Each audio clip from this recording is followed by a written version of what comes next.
Hey, what's going on, everybody? Welcome back to the channel, Tall Tesla Guy. And today we're going to take a closer look at the Tesla Model Y. We've been talking about the Tesla Model Y for the past 3 years, call it, but we've never really dove deeply into it. And if you're new to the channel, you're new to the car, you're thinking about Tesla, this is definitely the video you guys are going to watch. So sit back, relax. You guys are watching the Tall Tesla Guy.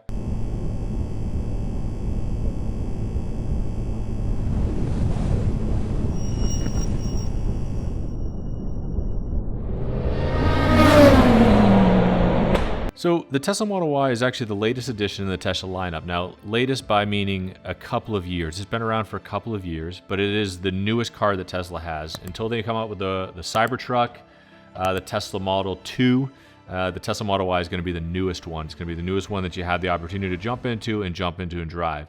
This SUV with Tesla has actually been making waves since its release, and it came out in about 2020, early 2020, and I've been driving it since mid-summer 2020 and loving it right from the get-go. So first we'll take a look at the exterior.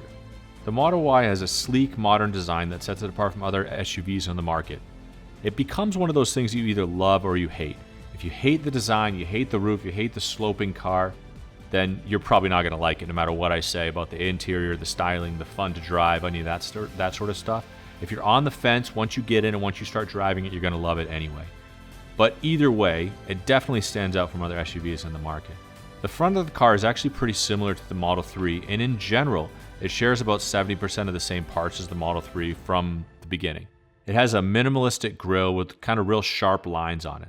And you'll notice in the front, especially if you're in one of the northern markets with the snow, that actual minimalistic grille with a swooping kind of scoop in the front is a good collection spot for snow, but either way, it doesn't take away from the enjoyment of the drive. And overall, the exterior of the car is really stylish and actually really practical for aerodynamics and all that sort of stuff. On the inside, the car adds actually the most spacious cabin that Tesla offers outside of the Model X. It's got 76 cubic feet of storage space with the seats folded down, and it has this panoramic glass roof that starts from the hood, goes all the way back with only a A-pillar separating the windshield from the roof. It gives it that sort of feel of being in a convertible without actually being in a convertible. Now the Model Y actually differs from the Model 3 in that it has a hatchback. It's actually lifted up off the ground just a little bit, and the seats are actually on brackets that lift them up a few inches as well. Now I noticed the difference for myself from getting in a Model 3 versus getting into a Model Y is I have a little bit more headroom, of course with the panoramic glass roof, and then the seats themselves are a little more comfortable for me. They're a little less bucket seats and more or less regular sitting seats, if that makes sense at all. At 6'5", though, I fit in the car great. I have plenty of headroom, plenty of leg room, and enough elbow, shoulder room to kind of move around, which was something that was super important for me from the beginning, and it certainly didn't disappoint. So outside of the exterior design of the car, the interior is really, really spacious. More than enough room for a 6-foot tall person, 6.5-foot tall person, and anybody else that wants to drive or ride in the car. The front seats are more than comfortable with ample leg room. I'm mostly legs and they fit great on me. And then in addition to that, behind it, there's plenty of leg room. So I can actually sit behind myself if that were possible in my current seating configuration, which is great. The dashboard of the car features a 15-inch touchscreen display. It controls everything from the music to the air conditioning. And the overall interior design is real clean, minimalistic, and modern. Some people love or hate that minimalistic design, and they have a hard time deviating from the bifurcated dash that's above you or front of you, in front of the steering wheel anyway, in a regular traditional car, to what you have in a Tesla where you have nothing in front of you. But I'll tell you, once you get used to it, and it doesn't take long to get there, you're going to love it. I love the sleek styling of it. I love looking out in front of me and seeing what's directly in front of the car instead of seeing the dash anyway. And then on top of that, everything you need is in that screen, and it's easy to see while you're driving. It doesn't take away from the driving experience at all.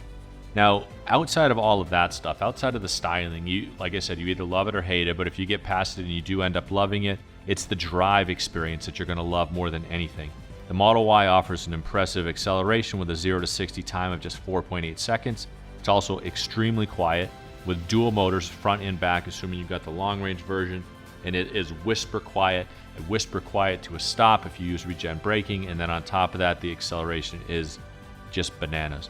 The handling is also smooth and responsive. They could do a little bit better on the suspension, but an air ride suspension is something that's rumored to be coming out with newer version Tesla Model Ys, but currently the coilover suspension doesn't bother me one bit, and I find it a more than comfortable, soothing ride at its current make. The handling and responsiveness makes it actually really easy and a joy to drive in both city streets and the highway, and I've taken it into New York City, into Boston, up and down the highway, and in and out of the city I live in. I've never had an issue with it at all. And then on top of that, the autopilot feature. Now I just have the standard autopilot. I don't have the enhanced autopilot or the full self-driving, and it does actually make for a more comfortable, relaxing, enjoyable ride. You can actually take some of, some of the thoughts away from it while you're driving, keeping your hands on the steering wheel, paying attention, but you can kind of relax your shoulders a little bit, which comes in fantastic, especially on those longer drives. I took it on a 7-hour road trip with a 3-year-old, multiple stops, and I can say I didn't have that driving fatigue that I normally have with the traditional gas vehicles just because of it. And then outside of that, all of that stuff, and one of the main reasons why I bought the car versus any other vehicle is the safety. The Tesla Model Y is the highest rated NHTSA safety 5-star car that they have ever tested. And the Tesla lineup are the only vehicles that they were not able to flip over in their tests.